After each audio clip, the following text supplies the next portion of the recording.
ঈদের ছুটিতে আনন্দমুখর সময় কাটিয়ে ব্যস্ত নগরে ফিরছে কর্মজীবী মানুষ। শনিবার সকাল থেকে রাজধানীর সড়ক, রেল ও নৌপথে দেখা যায় ফিরতি যাত্রীর ভিড়। যাত্রীরা জানান, অনলাইনে ট্রেনের টিকিট কিনতে কিছুটা ভোগান্তি হলেও ফিরতি যাত্রা সব মিলিয়ে ছিল স্বস্তির। জি, ঈদ শেষে ঢাকায় আসার সময় অনলাইনে টিকিট কাটতে অনেক প্রবলেম হয়েছে।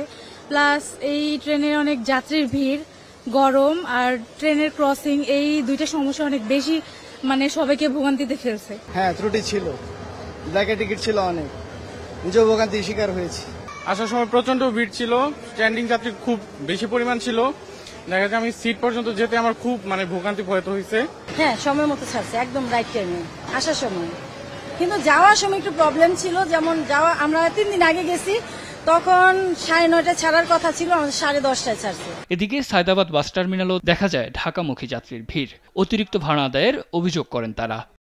আগে তো আমরা 300 টাকা দিয়ে আসতাম, এখন আজকে আসার সময় 400 টাকা নিয়েছে, 100 টাকা বেশি নিয়েছে। নর্মালি আমার বাসার ভাড়া ওইটা বাসে থাকে হচ্ছে 600 টাকা, যেটা আমরা যাওয়ার সময় 1000 টাকা দিয়ে গেছি। এটা থাকে হচ্ছে 500, এটা 600 টাকা দিয়ে আসতে হয়েছে। তবে ভালো আসছি, ঈদ যাত্রা ভালোই ছিল।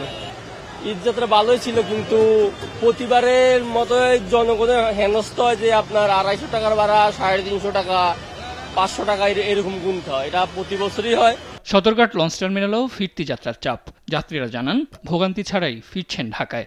আপনার ভোগান্তি হয়নি, আমরা সুন্দর মতনে আসতে পারছি, আর আমরা বিছনা সুন্দর মতন করে পাততে পারছি, তেমন একটা লোকজন হয়নি, মোটামুটি ভালোই আর কি। ভাড়া ন্যায্য ভাড়া যেটা সেটা নিচ্ছে। ফিরতি যাত্রায় মানুষের এই স্রোত বলে দেয় দ্রুতই কর্মব্যস্ত হয়ে পড়বে রাজধানী। চাপ লক্ষ্য করা গেছে। সাদ আহমেদ, দেশ টিভি, ঢাকা। এমনকি সড়ক পথেও সেটি আমরা লক্ষ্য করি।